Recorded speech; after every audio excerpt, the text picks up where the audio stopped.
Hello guys, welcome to the WTS channel. आज हम आपको मूवी एक्सप्लेन करेंगे 127 आवर्स। कहानी की शुरुआत में हमें एक लड़के को दिखाया जाता है जिसका नाम एरन होता है। एरन यहाँ पर हाइकिंग के लिए आया होता है और जिस जगह पर एरन हाइकिंग करने आया होता है वो जगह बहुत ही वीरान और बंजर होती है। एरन को आगे दो लड़कियां मिलती है जिसका नाम क्रिस्टी और मीगन होता है।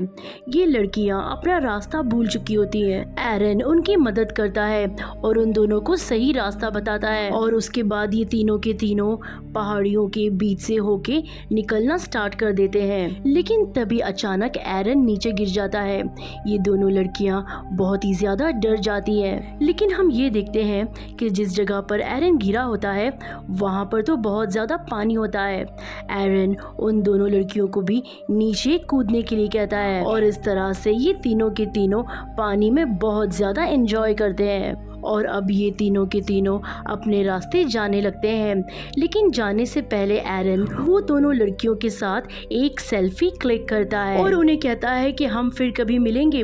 तब वो लड़कियां एरन को उनके घर में पार्टी में इनवाइट करती है जो कल रात को 9 बजे होती है और उसके बाद एरन पहाड़ियों की तरफ बढ़ चलता है। एरन जब दो पहाड़ियों के बीच में से निकल रहा होता है तभी एरन वहाँ पर एक पत्थर का सपोर्ट लेता है। लेकिन तभी वो पत्थर नीचे गिर जाता है जिस वजह से एरन भी नीचे गिरने लगता है और तभी वो पत्थर एरन के राइट हैंड पर आकर गिर जाता है जिस वजह से एरन का हाथ पूरा उस पत्थर के अंदर फंस जाता है। शुरुआत में एरन को लगता है कि वो आसानी से अपने हाथ को निकाल लेगा, इसीलिए वो अपने हाथ को पूरी तरीके से खींचना शुरू कर देता है। लेकिन इससे कोई भी फायदा नहीं होता। एरन तेजी से अपना हाथ पैर मारता है लेकिन इससे भी उसका हाथ बाहर नहीं निकलता। एरन समझ जाता है कि इसका हाथ यहाँ पर फंस गया है, इसीलिए वो क्रिस्टी और मीगन को आवाज देना शुरू कर देता है। लेकिन इसका भी कोई फायदा नहीं होता क्योंकि वो दोनों वहाँ से जा चुकी थी और वैसे भी ये जगह पूरी तरीके से वीरान होती है जहाँ पर दूर दूर तक कोई भी नहीं होता। अब एरन ये समझ जाता है कि उसे दिमाग से काम लेना होगा, इसीलिए वो अपने हाइकिंग का सारा सामान बाहर निकाल देता है। उस सामान में एक छोटा सा चाकू भी होता है। एरन उस चाकू की मदद से उस पत्थर को काटना शुरू कर देता है। काफी देर तक वो लगा रहता है लेकिन इससे कोई भी फायदा नहीं होता क्योंकि एक छोटे से चाकू से इतने बड़े पत्थर को काटा नहीं जा सकता और इसी दौरान वो चाकू नीचे गिर जाता है। एरन उस चाकू को उठाने की कोशिश करता है लेकिन वो नीचे नहीं पहुंच पाता। तभी एरन एक लकड़ी के टुकड़े को मोड़ के उस चाकू को किसी भी तरीके से उठा लेता है और फिर से एक बार वो उस चाकू की मदद से पत्थर को काटना शुरू कर देता है। लेकिन ये क्या, एरन देखता है कि उस चाकू की धार पूरी तरीके से जा चुकी है। धीरे धीरे वहाँ पर रात हो जाती है। एरन को यहाँ पर फंसे हुए कई घंटे हो जाते हैं। एरन को प्यास लगती है लेकिन उसके पास पानी बहुत ही कम होता है, इसीलिए वो पानी को बड़े ही संभाल कर पीता है। वो सिर्फ एक ही घुट पानी पीता है क्योंकि उसे पता है कि पानी बचाना ये समय बहुत ही ज्यादा इम्पोर्टेंट है। उसे अब ये समझ में नहीं आ रहा होता है कि वो यहाँ से कैसे निकलेगा। साथ ही एरन सोने की भी बहुत कोशिश करता है लेकिन वो सो भी नहीं पाता और इसी तरीके से सुबह हो जाती है। एरन के ऊपर धूप पड़ती है, तभी एरन को बहुत ही अच्छा फील होता है। लेकिन धूप 15 मिनट के बाद चली जाती है। इसके बाद एरन अपना कैमरा निकालकर खुद को रिकॉर्ड करने लगता है। वो कहता है कि मुझे यहाँ फंसे हुए 30 घंटे से भी ज्यादा हो गया है। साथ ही एरन ये बताता है कि उसके पास पानी और खाना बहुत ही कम बचा है। एरन ये भी बताता है कि उसने एक बहुत बड़ी गलती की है। जब वो हाइकिंग पर आ रहा था उसने किसी को भी कुछ भी नहीं बताया, यानी कि अगर वो यहाँ पर फंसकर मर भी जाए तो भी किसी को कुछ भी पता लगने वाला नहीं है। और जब वो वीडियो रिकॉर्ड कर रहा होता है तभी उसे किसी चीज की आवाज आती है, इसीलिए वो मदद के लिए चिल्लाने लगता है लेकिन वहाँ पर कोई भी नहीं होता। दरअसल ये उसका सिर्फ एक वहम होता है और इसी तरह कुछ घंटों बाद यहाँ पर रात हो जाती है। एरन को अब बहुत ज़्यादा भूख लगने लगती है और उसके पास जो भी खाना होता है वो खा लेता है। और तभी ही एरन को ये याद आता है कि अगर वो यहाँ पर फंसा नहीं होता तो अभी वो क्रिस्टी और मेगन की पार्टी में होता। एरन उस पार्टी में अपने आप को इमेजिन करने लगता है। साथ ही उसे वो भी पल याद आ रहा था जब वो हाइकिंग के लिए अपने घर से निकल रहा था। तभी ही एरन को उसकी मॉम का कॉल भी आया था, लेकिन एरन ने अपनी मॉम का कॉल नहीं रिसीव किया था और वो हाइकिंग पर निकल गया था। एरन को इस बात का बहुत ही अफसोस होता है, क्योंकि अगर उसने उसकी मॉम को या किसी भी फैमिली मेम्बर को यहाँ पर आने से पहले बताया होता तो कोई ना कोई उसे यहाँ पर आकर ढूंढ ही लेता।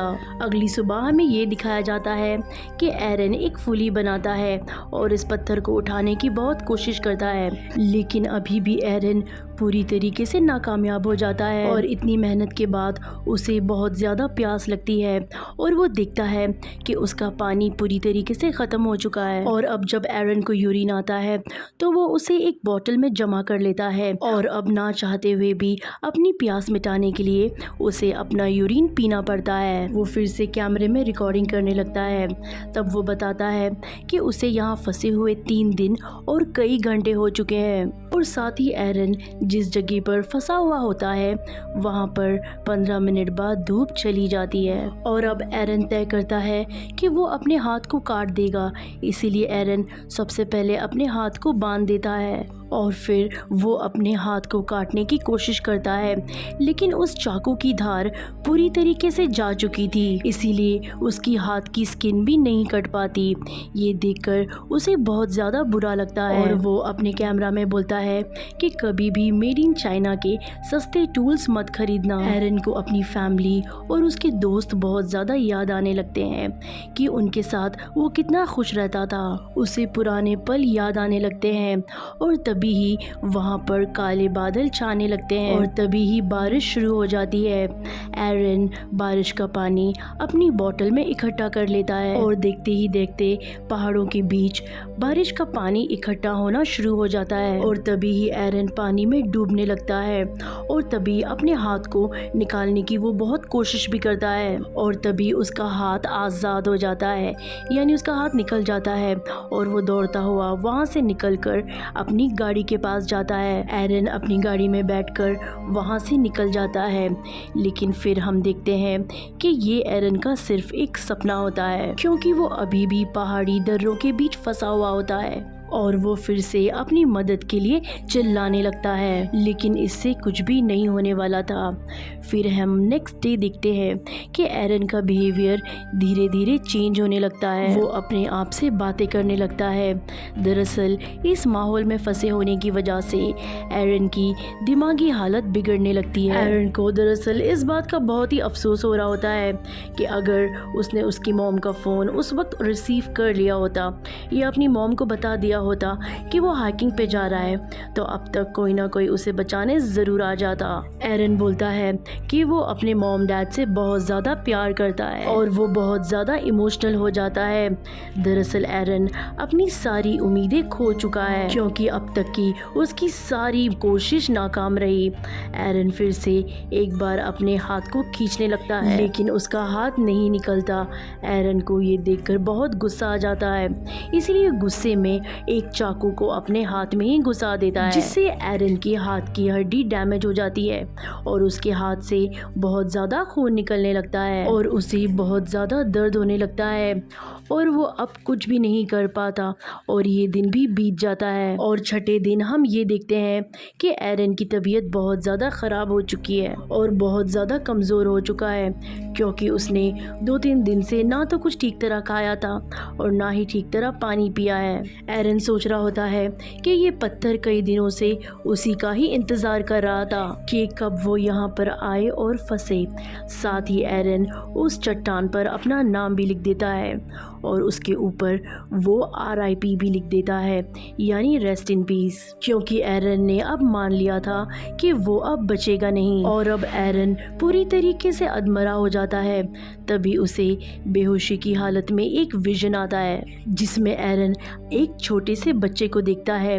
दरअसल ये उसका फ्यूचर सन होता है। एरन देखता है कि वो अपने फ्यूचर सन के साथ होता है, वो उसके साथ खेल रहा होता है। ये देख के एरन की आंखें पूरी तरीके से नम हो जाती है और वो बहुत ही ज़्यादा मोटिवेट हो जाता है। और अब एरन समझ जाता है कि पूरी ज़िंदगी बाकी है। उसके मन में जीने की इच्छा जाग जाती है। और इसके बाद हम ये देखते हैं कि एरन अपने हाथ को पूरी तरीके से मोड़ देता है, जिससे एरन की सारी हाथ की हड्डियां टूट जाती है। और साथ ही एरन के पास जो चाकू होता है उसे उसने धार कर दिया होता है। और अब एरन अपने हाथ को काटना शुरू कर देता है। हालांकि इस दौरान उसे बहुत दर्द का सामना करना पड़ता है, लेकिन वो किसी भी तरीके से अपने हाथ को अपने शरीर से काट देता है, जिस वजह से उसका हाथ उसके शरीर से अलग हो जाता है। और अब हम देखते हैं कि एरन अब वहाँ से पूरी तरीके से आज़ाद हो चुका है। लेकिन जाने से पहले एरन अपने हाथ की तस्वीर लेता है, जो अभी भी चट्टानों के बीच फंसा हुआ होता है। इसके बाद एरन अपने आप को संभालता है और किसी भी तरीके से वहाँ से बाहर आ जाता है। बाहर आते ही एरन को एक गड्ढे में बहुत सारा पानी दिखता है।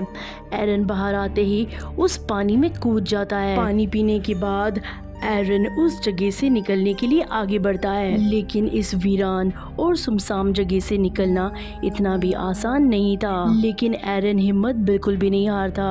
आगे बढ़ते समय उसे एक फैमिली दिखाई देती है जो हाइकिंग के लिए यहाँ आई हुई होती है। एरन उस फैमिली को आवाज़ लगाता है।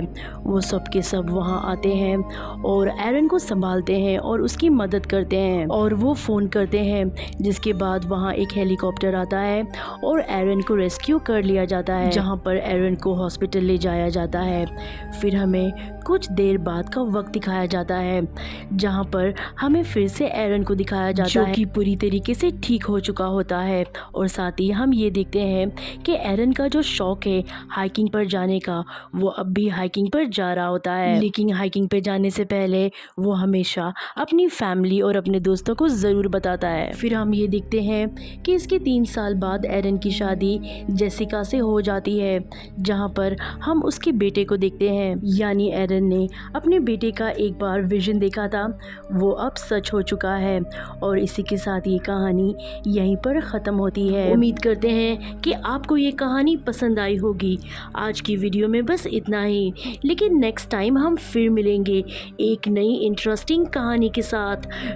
अगर आपको मूवी की एक्सप्लेनेशन अच्छी लगी हो तो वीडियो को लाइक ज़रूर कर दें, और अगर आप हमारे चैनल पर नए हैं तो हमारे चैनल को सब्सक्राइब करें। Thanks for watching.